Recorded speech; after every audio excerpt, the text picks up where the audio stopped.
I never expected to fall in love while caring for a paraplegic millionaire. I will never forget the day everything fell apart. It wasn't just another day. It was the day my heart began to tremble with confusion and desire. The rain fell in sheets, soaking the streets, as I rushed into the luxurious penthouse of Jonathan Monry, a man whose life seemed perfect, yet was marked by a hidden pain. His wheelchair took up space in the grand living room, a stark reminder of the fragility of life. I shivered as I closed the door behind me, the tension in the air sharp enough to slice through the silence. I met him when I needed a job. I was drowning in bills, feeling the weight of deadlines pressing down like a suffocating blanket. Jonathan, with his piercing blue eyes that held stories untold, had been in a horrible accident last year. They said he could have been a champion racer, a jet-setter, a dreamer. Now he was bound to this chair, navigating life in a way I couldn't fully comprehend.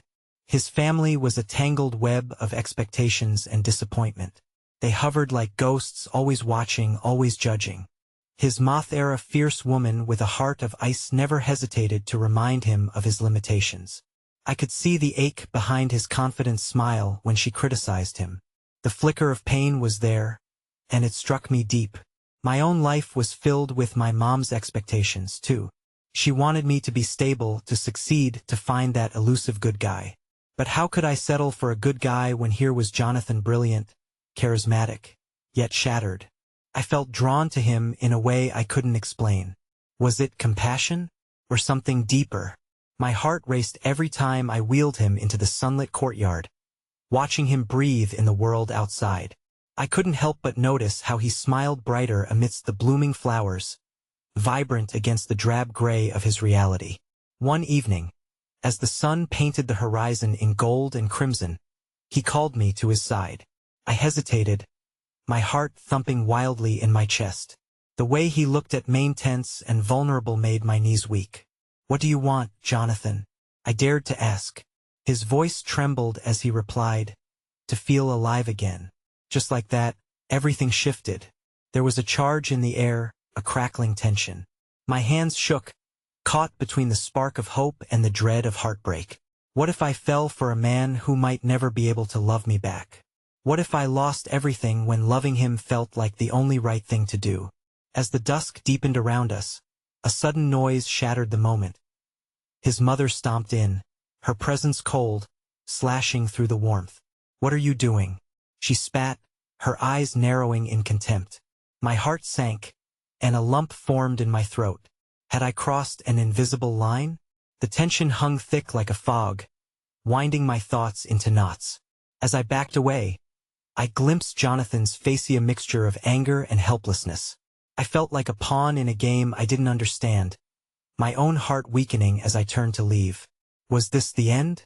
Or just the beginning of a far more complicated entanglement? I realized I had stumbled right into the heart of a tempest, and there was no turning back. Hey! Before we continue with this amazing story, I need to give you an important heads up. Many subscribers have reported that YouTube unsubscribed them without warning.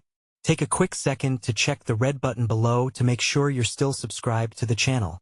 I'd hate for you to miss any of the exclusive content coming soon, and while you're there, smash that like button. It really helps me out with the algorithm. Oh, and tell me in the comments, which city are you watching from? I love getting to know every amazing person who's part of this community. Your participation makes all the difference. Let's connect. The following days were a blend of strained silences and stolen moments.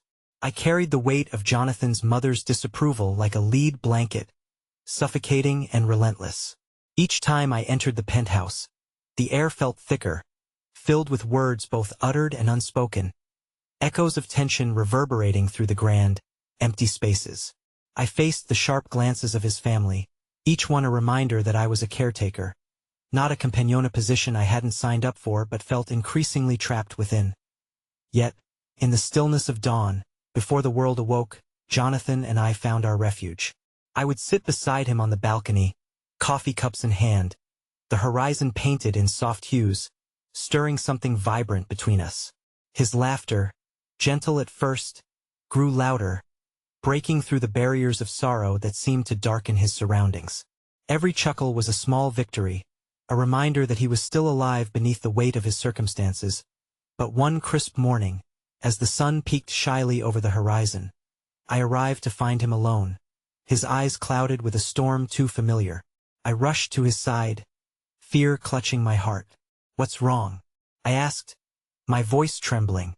He took a deep breath, the air thick with the burden of his thoughts. "They've arranged another meeting," he said slowly, as if each word was a heavy stone sliding from his tongue. "My family, they want to discuss my future." My chest tightened. I had heard whispers of these meetings, where decisions were made without him. His autonomy clipped further with every word spoken by his mother or his father, a man who believed in control more than compassion. Jonathan's life felt increasingly orchestrated by others, a play where he was merely an actor stripped of his agency. "What do you want?" I pressed, desperate for a flicker of hope in his gaze. He looked away, and in that moment, I felt the gulf between us widen, a chasm filled with unspoken fears and unfulfilled dreams. "I want to be free, to make choices that are my own," he murmured, and the strength in his voice was shattered by the vulnerability beneath. "They'll stand by you," I said impulsively. I squeezed his hand, driving away the chill that threatened to seep into my bones. "Whatever they decide, we can find a way." Hope flickered in his eyes for a brief moment, but then the weight of reality sank in again. "You don't understand. I'm not enough. It'll never be enough for anything," he said, anguish slicing through the air. My heart ached at his despair, words escaping me as I searched for the right thing to say. Days passed in a blur, punctuated by Jonathan's increasing solitude. I would catch glimpses of him retreating within himself, his laughter replaced by silence. His mother's chilling presence loomed over us, poisoning every interaction, a reminder of my place, the outsider who dared to care. But amidst this storm, kindness bloomed unexpectedly. One afternoon, as I guided Jonathan through the vibrant courtyard, an elderly neighbor strolled by, stopping to chat. "You know," she said with a warmth that felt like sunlight, "I've watched you both. You make a lovely team." Her words were a gentle balm, but Jonathan looked away, embarrassment staining his cheeks. As autumn dawned, change hung heavy in the air. Jonathan's family was becoming increasingly forceful, arranging meetings that threatened to confine him further. Every discussion about his future felt like another chain locking him to the past, stripping him of power. I knew he was struggling under the pressure, and the strength he displayed in those moments of vulnerability felt fractured, like glass, beautiful but vulnerable to the shattering hand of fate. On the eve of what his family had deemed the pivotal meeting, a storm brewed outside, mirroring the turmoil in his heart. I found him sitting in the darkened living room, a lone light illuminating the turmoil etched across his face. The air pulsed with tension, and I could sense the dread looming over both our spirits. "What if they take everything from me?" he whispered, tears brimming at the corners of his eyes. "What if they can't take you away from me?" I replied, stepping closer, my heart pounding with every word. I crossed an unspoken boundary, yearning to bridge the distance between us. "You're not just someone in a wheelchair, Jonathan. You're so much more than this." But before he could respond, the front door swung open. Jonathan's mother entered, her presence filling the room with an icy dread. "Jonathan, we need to talk," she commanded. Cutting through the fragile moment like a knife, 1,000 thoughts raced through my mind. I wanted to protect him, to wrap him in the love I wasn't sure I had the right to give. But as I stood frozen, watching them parry like swordsmen in a duel, a sudden realization struck me. What if tomorrow's meeting wasn't just about Jonathan's future, but also about the future of my place in it? As the storm outside began to rage, so did the one within. I felt torn. I had to defend him, yet I feared the backlash that would come from stepping in front of the hurricane of his mother's intentions. And just as I opened my mouth to speak, my phone buzzed with a message that sent a chill down my spine. A text from Jonathan's father, filled with words of warning about menacing influences. Was that me? What did he think of our connection? Jonathan turned to me, the look in his eyes begging for answers, his voice breaking as he whispered, "What do we do now?" We faced the storm together, but the fear of being swept away loomed larger than ever. The storm raged through the night, each gust of wind rattling the windows as if echoing the chaos within. Anxiety dripped from the ceiling like rainwater, pooling in the corners of my mind, dark and insistent. I felt tethered to Jonathan, and yet, the connections I was attempting to forge seemed as fragile as the sunshine that had illuminated our early mornings. Moments before his mother arrived, I had felt him pulling away. Now, standing in the shadow of her imposing figure, I wondered if I was losing him entirely. "Jonathan, this is serious," she said, her tone terse, with a hint of deliberation. "Your future is at stake here." The way she said future felt less like a promise and more like a sentence being pronounced. I could see Jonathan shrink, his fingers tightening against the upholstery of his wheelchair. I wanted desperately to reach for him, to tell him he didn't have to go through this alone. But every time I moved, every gesture seemed to cause more friction. "I know what's best for you, Jonathan," she continued, her voice steady, but her words were like daggers poised to strike at the heart of all he stood for, all he wished to become. "You need a proper rehabilitation plan, specialists who can help you, and I have connections," she pressed, her eyes glinting with the power of someone who wielded authority without regard for those beneath her. "I don't want your plans," Jonathan said abruptly, his voice shaking, each syllable a silent scream. "I want to make my own choices." I held my breath, waiting for the inevitable backlash. They'd danced this dance before, and I could only watch as the rhythm of their exchanges swayed dangerously back and forth.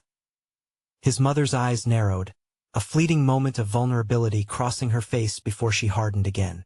"You're incapable of understanding what you need. You're in no position to make decisions, not now." She pointedly placed emphasis on his condition, invoking it as if it were a shield to keep him at bay. But I'd seen a glimmer of the man Jonathan used to be beneath the weight of her words, a way of being that had once sparkled so vibrantly. "You're wrong," I said before I could stop myself, stepping forward with newfound courage. "Jonathan can choose to redefine himself beyond your fears."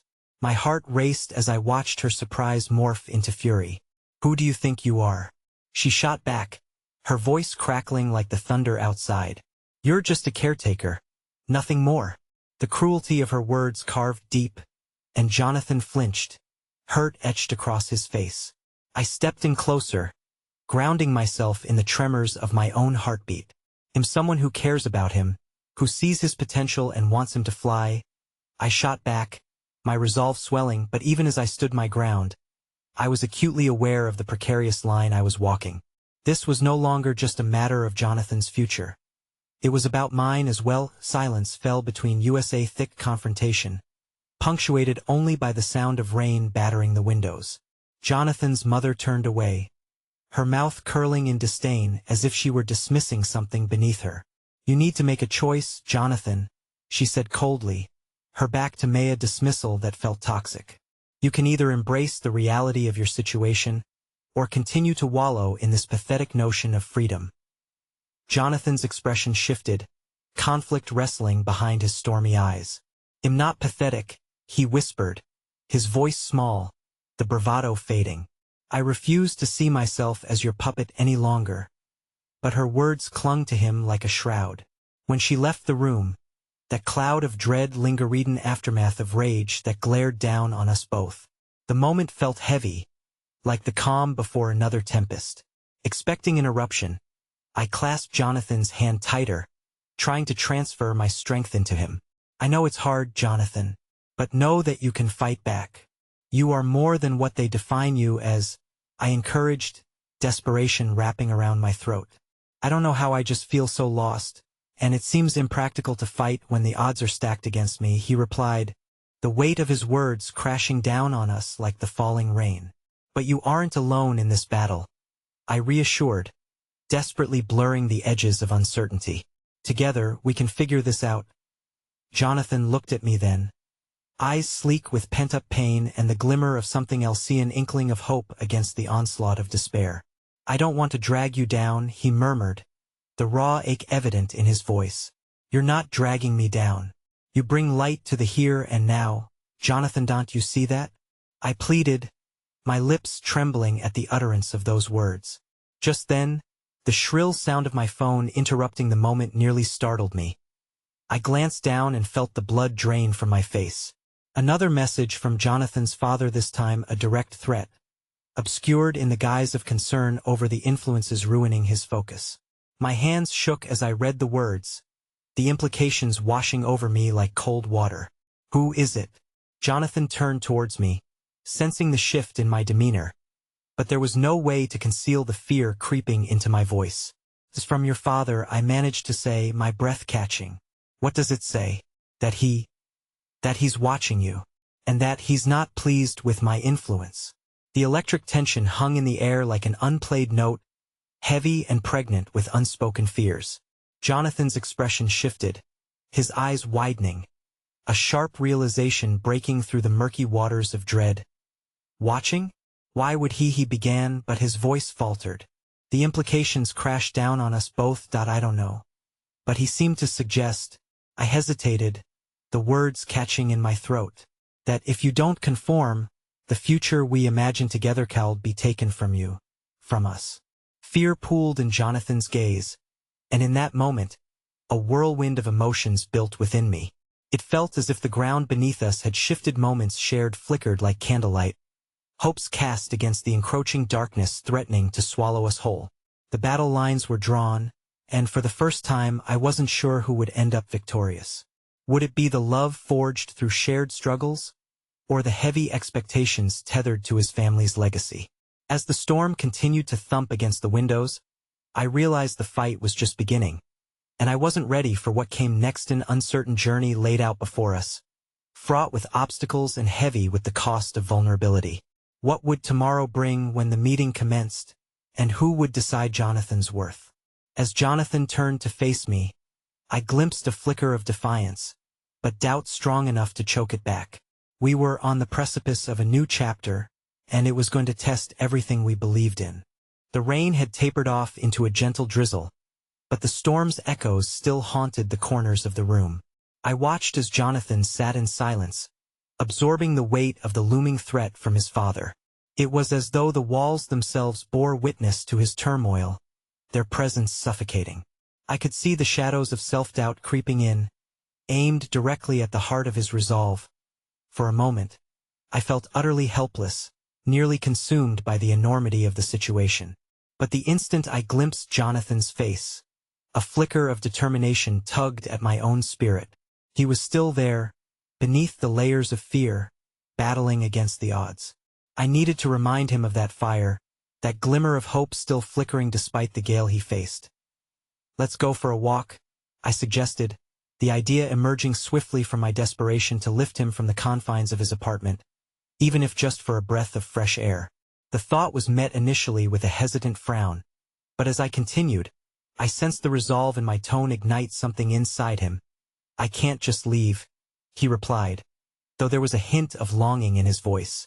"What if someone sees?" "Then we'll talk candidly," I murmured, my voice softening. "We can figure out what this means for us together." Jonathan paused, his gaze piercing through the heavy atmosphere, as if assessing not just my words but the possibility of what lay beyond this moment. Finally, after an agonizing pause that felt like a lifetime, he nodded. 20 minutes later, we stood outside, the air crisp against our skin. I pushed his wheelchair along the dewy path in the small, manicured park across the street, a sanctuary away from the encumbering expectations at home. The remnants of rain clung to the grass like forgotten dreams, glistening in the faint sunlight that managed to penetrate the clouds overhead as we wheeled ourselves down a meandering path.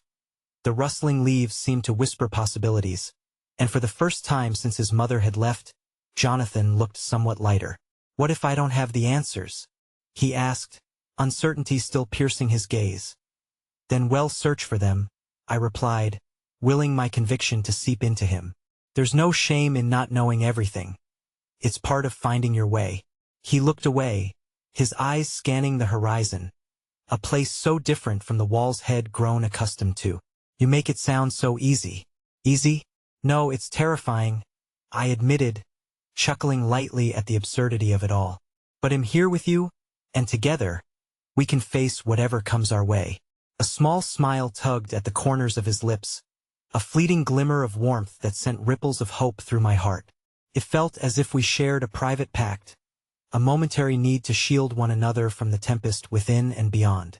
Yet, just as we reached a bend in the path where light seemed to spill most liberally between the branches, the world came crashing back with a disconcerting jolt. "Excuse me," a voice suddenly interrupted, slicing through the delicate moment. It was a stranger, a tall man in a dark coat, his demeanor tense yet oddly authoritative. I could sense the flip of anxiety in Jonathan's body as he regarded the man. "Are you Jonathan Miller?" the stranger asked, his gaze narrowing as if assessing something far beyond what was visible. "Yes, that's me," Jonathan replied cautiously, bracing himself. "I need to speak with you. It's important," he said, his tone threading through our intimate moment like a serrated edge. I moved forward instinctively, raising my chin slightly, challenging the stranger who dared disrupt our fragile bubble. "Who are you and what do you want with him?" He brushed past me, his attention laser-focused on Jonathan. "I'm from the law firm handling your father's estate. There are matters we need to discuss regarding the future of your inheritance." Jonathan's expression shifted, a storm cloud darkening that flicker of defiance I'd fueled just moments before. "My inheritance? What does he want now?" "Your father's decision regarding your rehabilitation believes there are legal implications that could affect what he's been planning for you," the man stated plainly, oblivious to the growing sense of dread in Jonathan's demeanor. Pain washed over Jonathan's face, and his hands, which had been relaxed moments before, now gripped the arms of his wheelchair with a desperation I'd never seen. Every emotion swirled back to the forefront: fear, anger, and confusion tying him to the very chains he yearned to break. That I felt the air shift around us, laden with new burdens as I glanced between the stranger and Jonathan, the weight of expectations crashing in once more. "Please, I just want to make my own choices," Jonathan asserted, his voice a quiver laced with frustration. But the stranger remained unmoving. "Relentless, I can understand that. But you should know that if you don't comply, your father has every intention of taking drastic measures." My breath hitched, a chill racing down my spine. The threat lingered like an ominous storm cloud gathering overhead.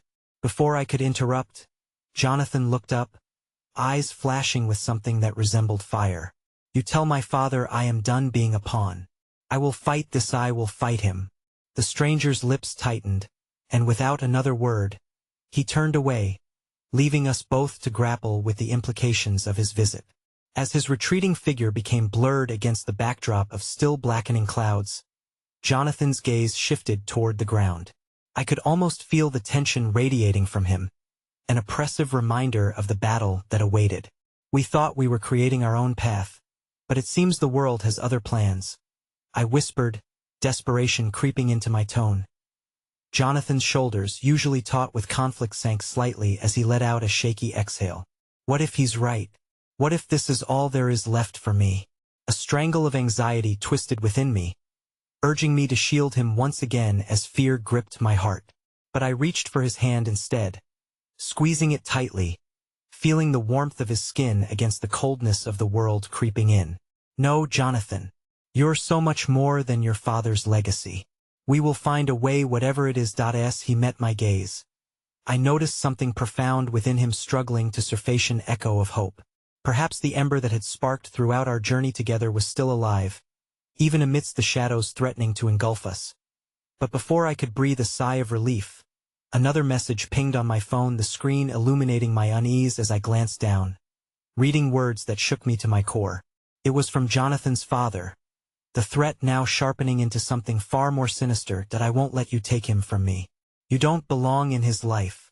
If you continue to interfere, the price will be higher than you imagine." In that terrible instance, I understood the depths of the impending turmoil. The stakes were rising, and as Jonathan's grip around my hand intensified, I realized just how perilous our next steps would be. The path before us was fraught with danger, and one question consumed me. Would love be enough to help us weather this storm? The chill in the air deepened as the weight of the text lingered like a shadow, wrapping itself around us. I squeezed Jonathan's hand tighter, trying to convey my strength through the thin barrier of skin and bone. The message had flicked on a red alert in my mind, and I could feel Jonathan's anxious energy pour into my own. A fusion of apprehension and determination grasping our intertwined fingers. Did he say something?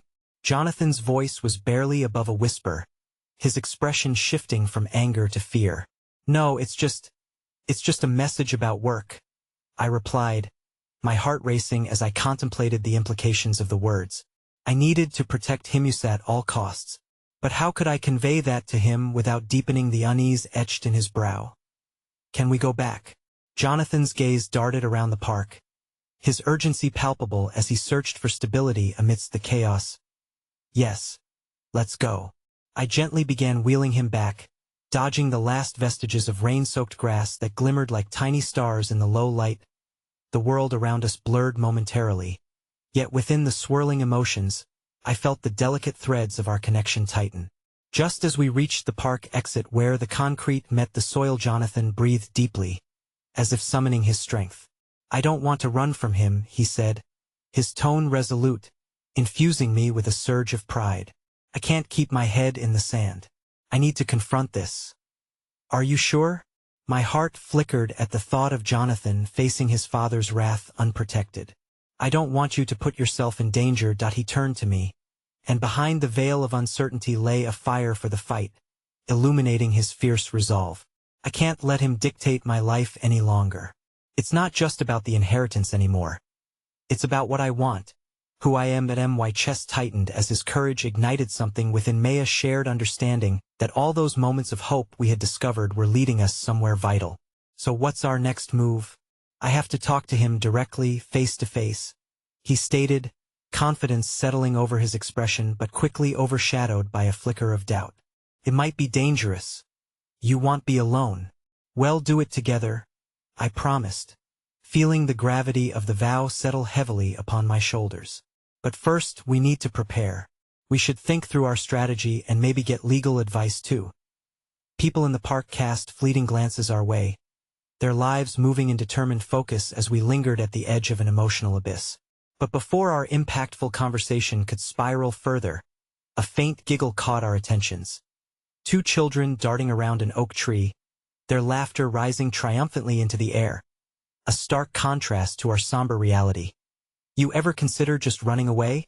Jonathan asked suddenly, a half-smile tugging at his lips as he watched the kids relish in their innocence. All the time, I admitted, a laugh escaping from my throat. But where would we go? Besides, I think I'd miss all this. I gestured broadly between us, the subtle complexity of shared vulnerabilities weaving a tender thread through the air, our craziness. Jonathan chuckled lightly, the shadows of anxiety momentarily retreating as we both found solace in laughter.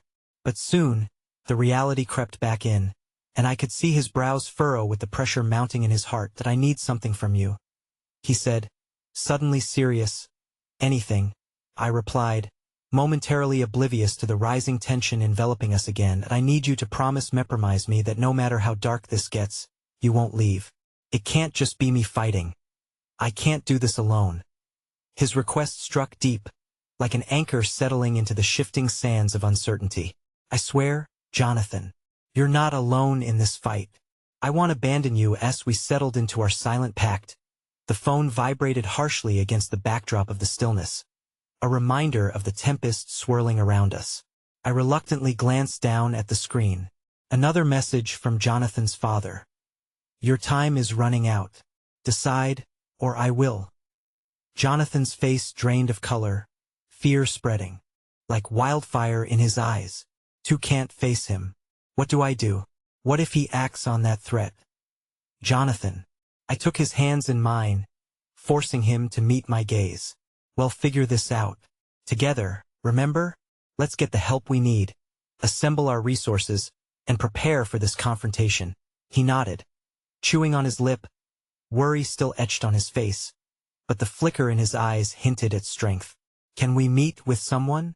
Get a lawyer or... Yes, I know someone. My mind raced with plans, plotting a way forward through the dense fog surrounding us. We'll meet tomorrow morning, first thing. Just breathe, all right? We'll handle this step by step. The air crackled with a new resolve as we began making our way home, pushing through the uncertainty, determined to stand our ground. But our moments of levity seemed destined to fade once more when we rounded a corner, and Jonathan froze. Before us stood a figure cloaked in shadow, one that split the air quieter than any storm, his presence demanding. There was no mistaking it, Jonathan's father. The man stood defiantly, his eyes cold and calculating, surveying Jonathan and me with an intensity that hinted at the darkness coiled beneath his skin. "Jonathan," he said, his voice smooth like ice, "you're not ready for this. You need to reconsider your choices before it's too late." As he stepped closer, I felt Jonathan tense beside me, the calm wedge just built shattering like glass. The path ahead had turned treacherous, the burden of the future looming heavier than ever before. "Let's go," I whispered, grabbing the wheels of Jonathan's chair, but his hand remained steadfast on mine, unwilling to retreat. "I won't let you dictate my life anymore," Jonathan declared, his voice a sharp blade cutting through the stagnant air.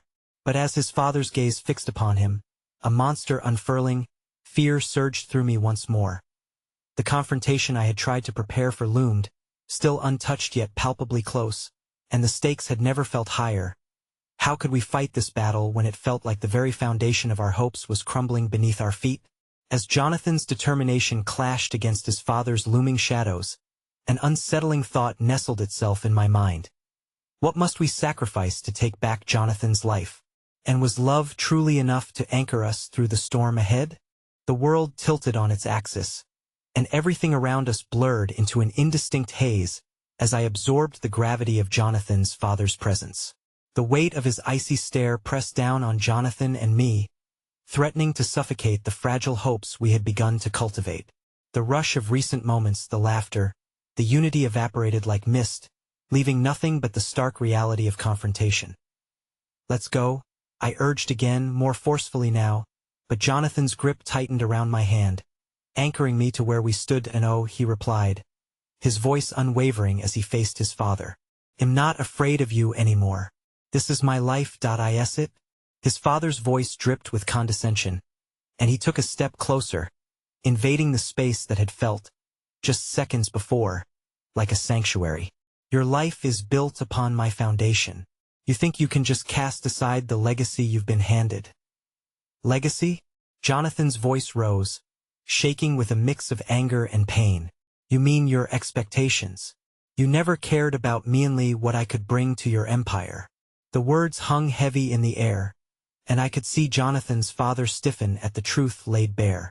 There was a wicked pleasure in Jonathan's defiance mixed with an exquisite vulnerability, and I wished, desperately, that we could have that levity back, if only for a moment. "Be careful, Jonathan," his father warned, the chilly undertone in his voice sending shivers down my spine.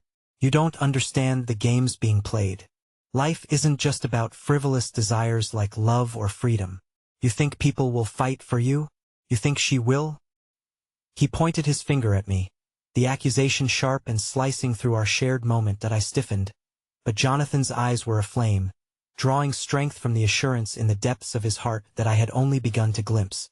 "Don't you dare speak for her," he shot back, his resolve unyielding. "What do you even know about love?" His father scoffed, but a flicker of uncertainty crossed his face.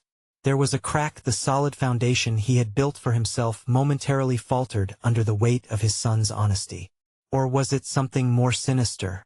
Did he see in that moment the cracks in his own facade? "You think this is brave? Choosing her over your own family? You'll regret it, Jonathan. You think you know what love is? Wait until the world closes in on you. You'll find yourself all alone," he said, the threat veiled behind indifferent words. I shuddered. My instincts screamed that I was no match for this man. As Jonathan's father lingered like a heavy fog, I grasped for something to deflect the darkness, something to break his spell. "You're only trying to control him because you're afraid," I said, surprising myself as the words tumbled out. "He doesn't belong in your world of manipulation." Yet my attempt to build a bridge felt futile against the rigid lines of this man's soul. "Watch your mouth, girl. You're a spectator in this," he spat back, venom dripping from his words.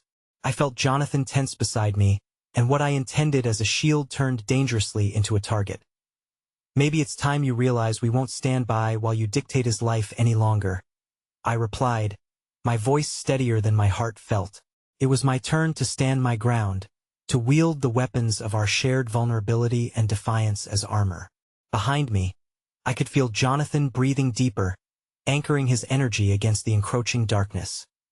The air turned electric, charged with unresolved emotions flaring and sparking like a live wire. I felt alive in the intensity of the moment, but echoing with dread was the undeniable truth.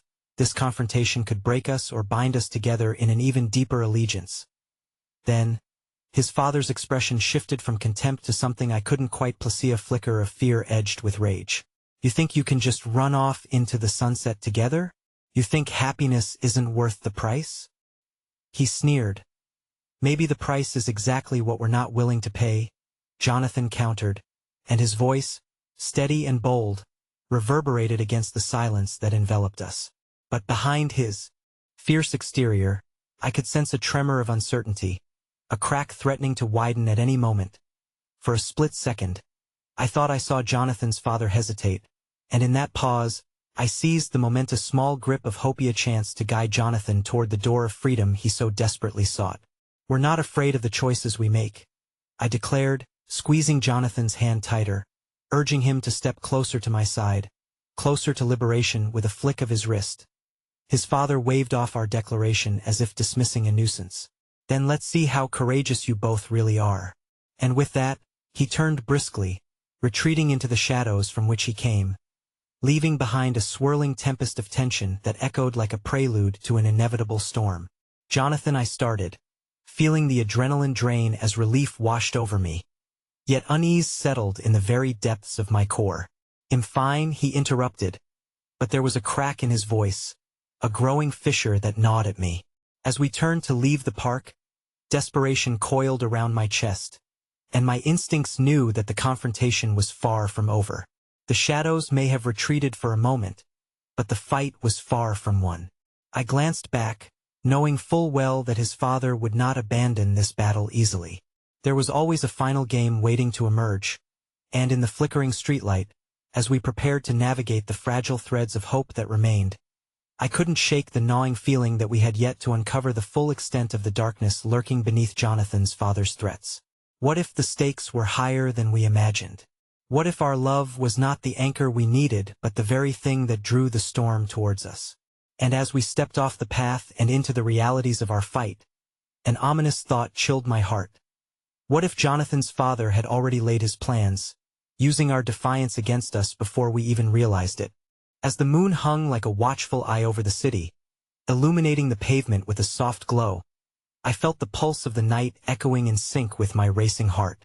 Each step away from the confrontation with Jonathan's father seemed to serve as a cruel reminder of the battle we had chosen, a battle laced with uncertainty. The air was thick and oppressive, leaving me grasping at the remnants of courage we had just summoned. Let's just go home, Jonathan said quietly, his voice a mere whisper beneath the weight of what had transpired. Home felt like a fragile illusion, yet he was right. Retreating into the comfort of familiarity would be our first act of solace. We drifted in silence, hand in hand, the electricity of our earlier defiance now frayed and muted as we reached his apartment building. A flicker of warmth pulled me out of my spiral of thoughts. An elderly neighbor, Mrs. Withers, waited outside with a tray of cookies that still exuded the scent of freshly baked dough. I made too many again, she beamed, her eyes twinkling with a simple joy that momentarily dulled the sting of our reality. Please take some.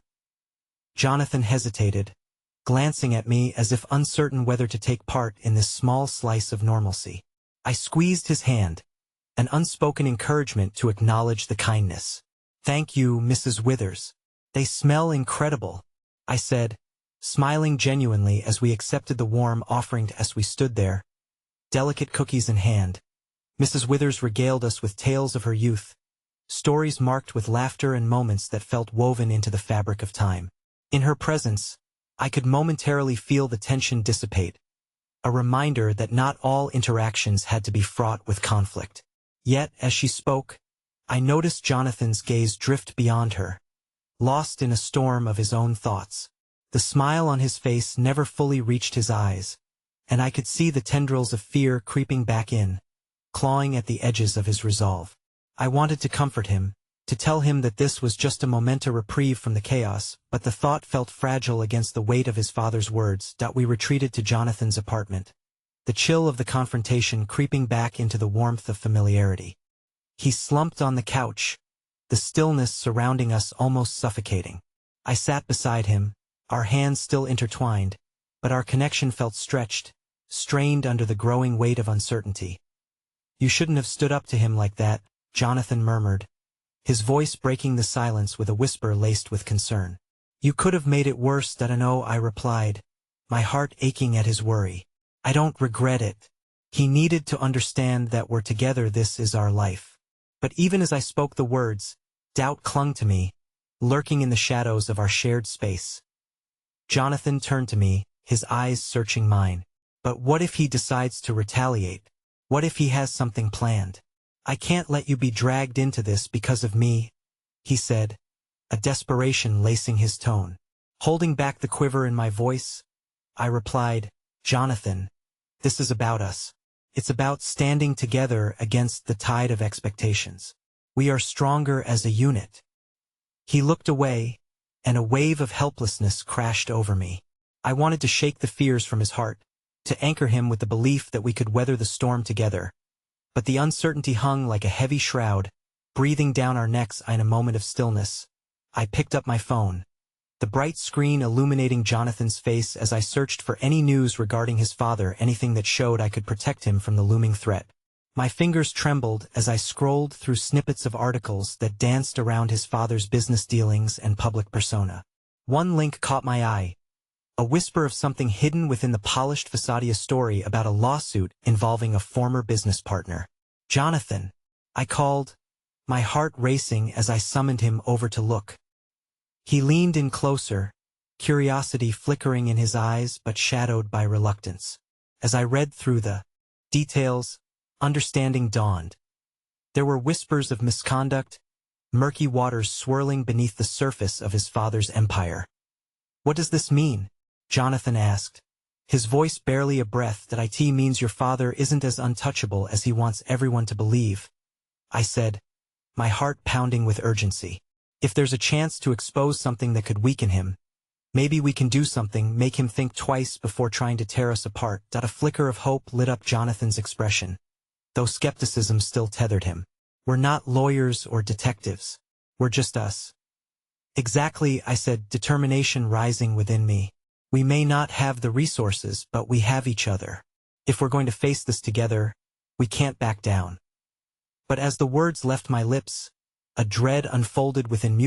If exposing the truth set off a chain reaction that we couldn't control? I could see Jonathan grappling with the possibilities, love and loyalty entwined with fear, an impossible balance. "Promise me we'll think this through," he urged, his gaze piercing through the veil of uncertainty. The unspoken plea hung in the air, heavy with innumerable implications. "That I promise," I whispered, the weight of that promise settling between us, marking the threshold of a decision that could change everything. Just then, a loud knock shattered the silence, reverberating through the apartment like a harbinger of dread. Jonathan's eyes widened, panic flickering across his features as the realization dawned the confrontation wasn't over. Before I could process the surge of dread swelling in my chest, the door swung open to reveal a figure that made my blood run cold. Jonathan's father. The embodiment of darkness and manipulation stood at the threshold, a predatory smile curling at the edges of his lips as his eyes locked onto ours. "I believe we need to have a conversation," he declared, the chill of his presence wrapping around us like a menacing shroud. The air became unbearably thick as he stepped inside, and in that moment, the last shreds of hope began to dissolve, leaving only the raw anticipation of a storm ready to break. The moment Jonathan's father stepped into the apartment, the atmosphere shifted. The brightness that had enveloped us moments before was eclipsed by a sense of profound dread. I felt the weight of Jonathan's hand in mine tighten, and I knew we were both teetering on the precipice of something we could neither predict nor escape. "Father," Jonathan said, his voice dropping to a near whisper. I could hear the rapid beating of his heart echoing in the silence between us. The vulnerability in his voice sent a shiver down my spine. I had never seen anyone more cornered than he looked right now. Mr. Reynolds surveyed the space, his sharp features illuminated by the dim apartment lights, assessing us with a predatory glint in his eye. I thought it was time we had a proper discussion about your little rebellion, he said, the words dripping with contempt. The casualness of his tone only heightened my anxiety. This isn't a rebellion, Jonathan countered, his voice shaky yet heavy with resolve. This is my life. Your life? His father laughed, an unsettling sound that echoed ominously in the corners of the room. Tell me, what do you truly know about life? About sacrifice? You're playing with fire, Jonathan, and you might just get burned. The tension thickened as Jonathan's expression shifted from anger to despair, a gradual surrender to the inevitability of his father's suffocating presence. I felt an urge to step between them, to shield Jonathan from the venomous words that dripped from the elder Reynolds' lips like toxic sludge. Leave him alone, I interjected, my voice braver than I felt as I confronted the man whose very reputation loomed over us like a storm cloud. He has the right to choose who he wants in his life. You can't control everything. Mr. Reynolds turned his gaze toward me, eyebrows raised in condescending disbelief. And you? What exactly are you? A mere distraction? A temporary tryst? The disdain in his voice cut deep, chipping away at the fragile armor I had built to protect my heart. Stop. Jonathan's voice rose above the tension, snapping my attention back to him. I'm not your puppet. I won't let you dictate my life anymore. Not to your will, not to your influence. I watched as he struggled to stand firm, his strength wavering on the edge of a precipice. The room became a fierce battleground, filled with unspoken truths and accusations. Disregarding your family's legacy for this infatuation, Mr. Reynolds spat, narrowing his eyes as he pointed at me as though I was the source of all turmoil. Do you really think I would allow this to happen? You think I wouldn't take action? Action? I repeated, my heart pummeling against my ribs. What kind of action are you threatening? Because if it involves hurting him or anyone else, you're wrong. You don't own him. Jonathan's breathing quickened beside me, and I could feel the turmoil erupting within him, battling against the gripping fear of his father's response. In that moment, every bit of comfort the cookies had once brought us faded into nothingness. As the reality of the confrontation bared its teeth, I am afraid it's not merely about ownership, dear, the elder Reynolds said, his smile devoid of warmth, sending another chill down my spine. You may think you're in control, Jonathan, but I have ways of ensuring you fall back in line. You know how ruthless business can be. Disappointing me won't come without its consequences. My breath caught in my throat as Jonathan visibly paled, the quickening flutter of anxiety shining through his captivated facade. Are you threatening me? He managed to say, the strength in his voice wavering. It's not a threat, his father replied coolly. It's a promise. You want to play games with me? Understand this. You are not the only one who feels love, and am ready to protect mine however necessary. Even if it means destroying what you've built here. A father's love shouldn't be destructive. I blurted, my heart racing with indignation. Those words hung in the air like a challenge, leveled at the heart of this oppressive encounter. Jonathan's father seemed unfazed by my interjection, his cold eyes boring a hole through me. You really don't know who you're dealing with, do you? I can make your life quite difficult if I choose to. I could sense Jonathan's turmoil, his mind racing with thoughts far too complex for the moment, filled with insecurities and fears that I wished I could narrate away. My heart ached for him, wanting to cradle his worries like fragile glass. As Mr. Reynolds continued his chilling monologue, Jonathan stepped back, weary but watching his father with renewed fervor. What's your solution? Will you just continue to tear at my heart until there's nothing left? Silence fell, thick with tension, before the elder Reynolds leaned in slightly, an amused glint flickering in his eyes. No, Jonathan, that's not my style. But perhaps it'll reveal something that might change your mind. My stomach knotted at the implication, a sense of dread crawling up my spine. I exchanged hurried glances with Jonathan, desperate for clarity, and as if sensing the shifting tides, Mr. Reynolds' lips curled into a knowing smile. Let's just say, the truth has a way of unveiling the shadows. and the shadows carry very dangerous secrets. Are you prepared to hear what those secrets entail? Time seemed to freeze as Jonathan's expression morphed into a mixture of dread and curiosity, yet a flicker of defiance still simmered within him. I could feel the ground beneath us crumbling. Whatever revelation was coming, it threatened to alter the very foundation of the lives we dared to dream about together. The battle had begun, and I knew with every passing second that we were standing at the edge of revelation that could fracture everything. The air in the room felt electric, heavy with unresolved tensions and the weight of revelation poised to drop like a guillotine. "What do you know about my mother?" Jonathan spat, his voice shaking but fierce. The mention of her name hung in the air like a shard of glass. I could see a boiling rage take hold of Jonathan, a new weapon in this war against his father. Mr. Reynolds leaned back slightly, the mocking smile faltering for just a moment. "Ah yes, your mother," he mused, as if savoring the word like a fine wine. "She was a beautiful illusion, wasn't she? You cherished those memories. Yet what if I told you that they were orchestrated? Every smile, every cherished moment crafted." As he spoke, Jonathan's stance seemed to falter, as though a gust of wind had knocked his footing. "What are you saying? That it was all fake?" His voice trembled with disbelief, a part of him refusing to accept the possibility. "I am simply suggesting that the narratives you hold dear might not be as authentic as you believe," Mr. Reynolds replied, his tone calm and menacing. "What if I told you your mother didn't leave because she wanted to, but because she was compelled?" A chill crept into my bones. The implications of Mr. Reynolds' words rippled through me like a dark wave. Was he suggesting that Jonathan's mother had been forced away, perhaps even silenced in some way? I instinctively squeezed Jonathan's hand tighter, grounding him to the moment amid the storm of uncertainty. Jonathan laughed bitterly, the sound filled with disbelief, masking the deep hurt underneath. "That's your excuse, isn't it? To undermine her choice? How can you play with such emotions?"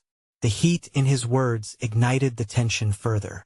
"You hide behind veils of control, suffocating those you claim to love. I love what I created," Mr. Reynolds countered, "and I will protect it. You should learn to understand the stakes involved when you engage in a relationship that doesn't align with our legacy." "Legacy?" Jonathan shot back.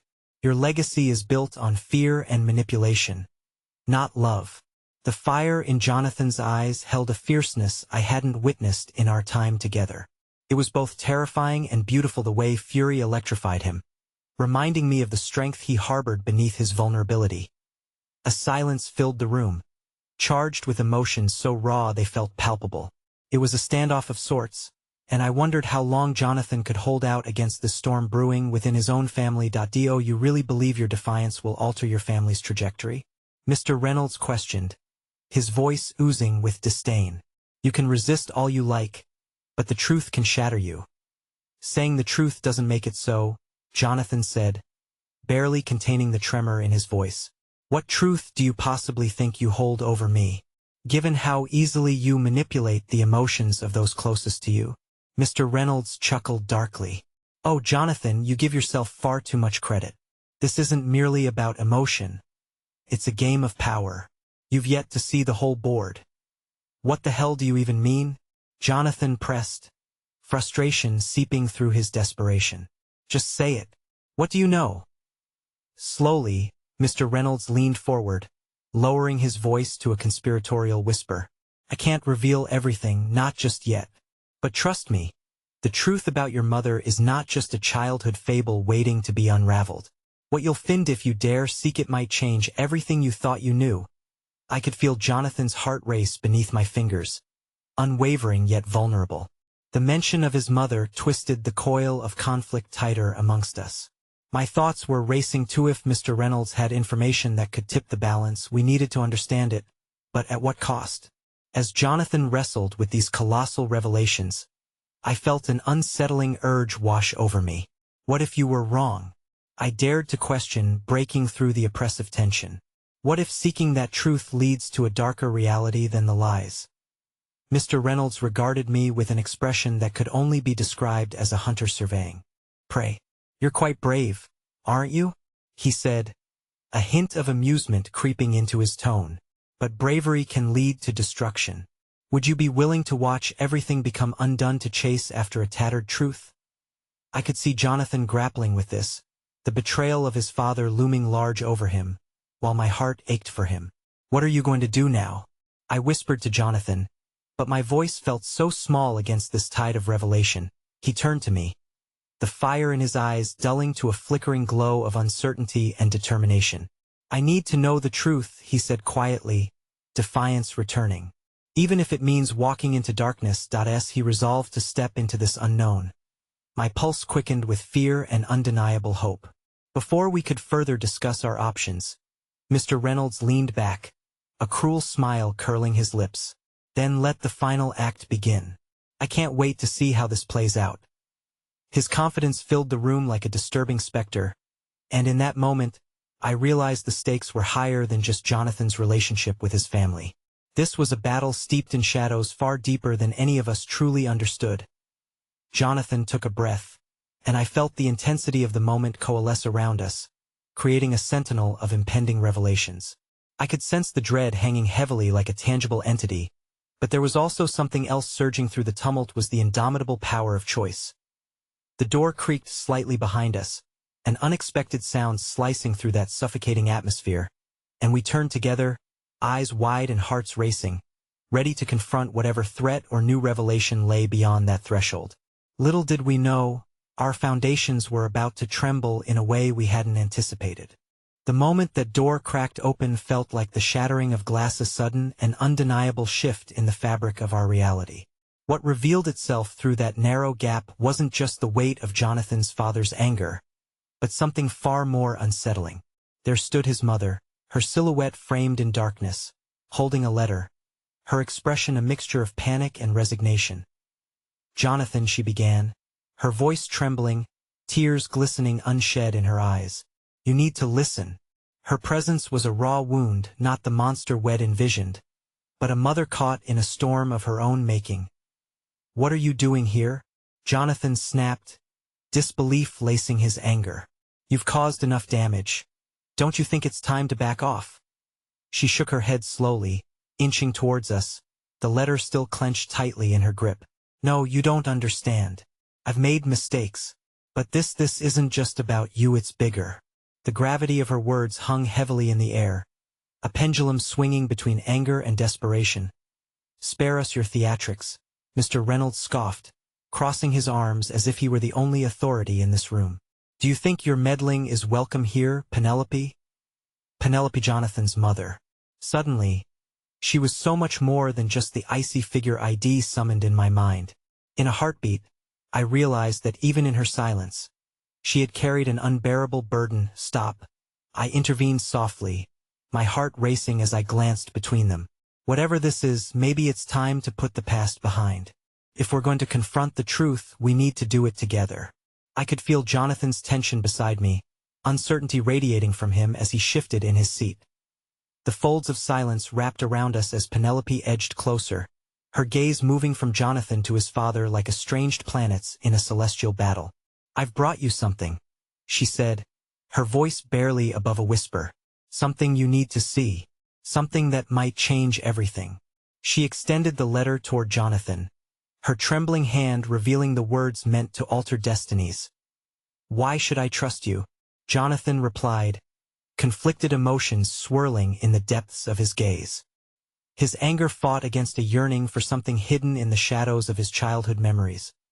"Because I'm your mother," she responded, and in that moment, the weight of her claim fell heavy on my heart. The raw truth hung in the air, a lifeline floating between them amidst the chaos surfacing around us. With hesitant fingers, Jonathan accepted the letter, and the world seemed to freeze as he unfolded it.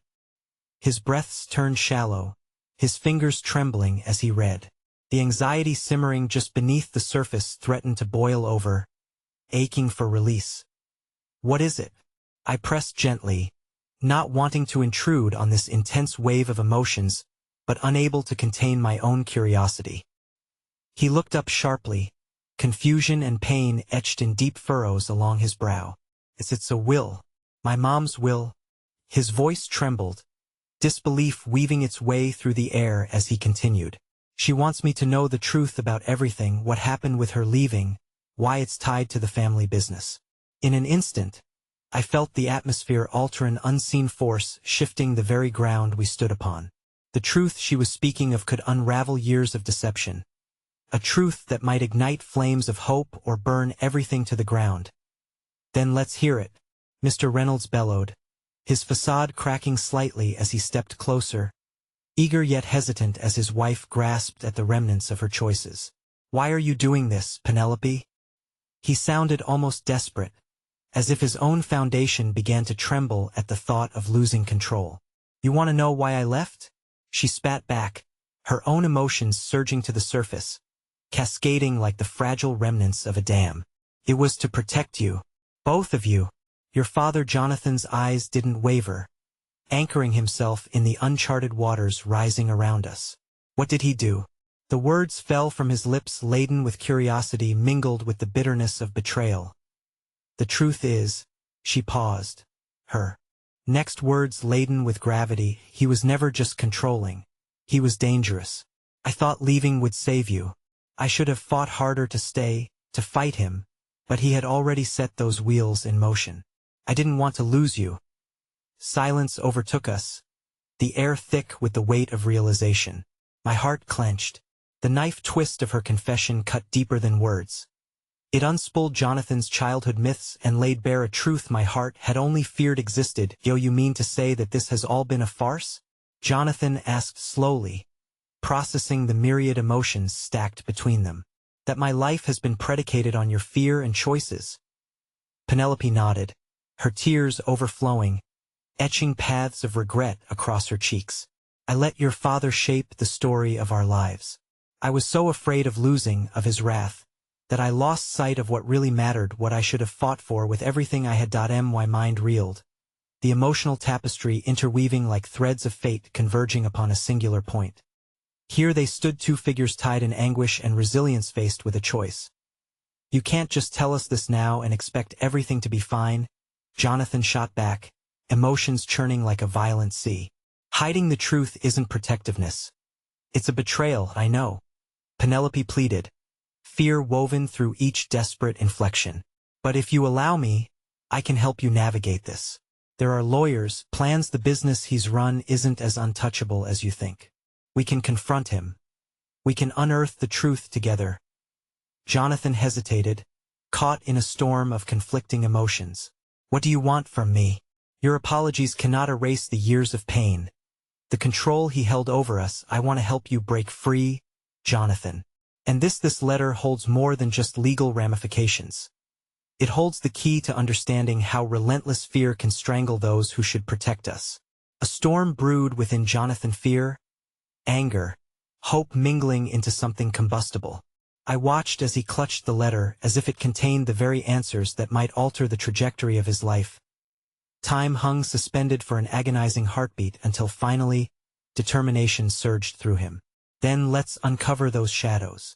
If the truth is in our hands, we dare not back down because of fear. As his voice rose with newfound resolve, I felt something shift within my own heart. Jonathan had embraced the possibility of understanding and healing, a light illuminating the depths of despair that had threatened to confine him. Mr.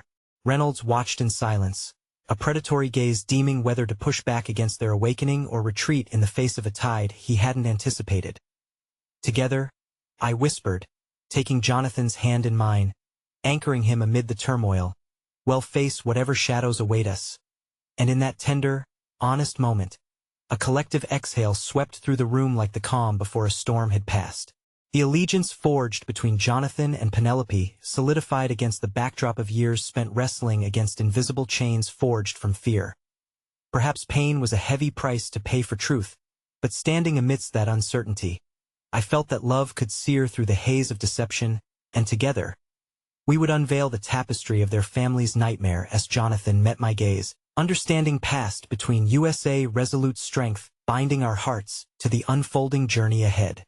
We would not back down. United in defiance, we were ready to illuminate the darkness gathering around us and the soundless echoes of our resolve. Mr. Reynolds glanced between us, sensing the shifting tides of power. The battle lines were drawn, and with each unfolding moment, we would claim this as the beginning of a fight that would redefine what family truly meant. And thus, together, we prepared to face the storm head-on, our hearts ignited by the unwavering truth that in love's fierce embrace, we could uncover our destinies. "Let's do this," Jonathan said, voice steadier than ever. "And whatever comes next, we face it together." The night felt charged with anticipation, a promise of battles to come. I gripped his hand tight, and with determination woven into each heartbeat, we ventured into the unknown, braving the tempests that sought to rupture our new foundation, ready to unearth whatever truths awaited us. As we took that first step forward, I felt alive in the certainty of love's light, illuminating the depths of darkness.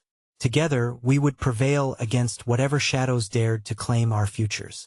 Through fear, through pain, and through love we would find our way home, the barriers yielding to the power of hope and connection as we began this journey towards all we were meant to be.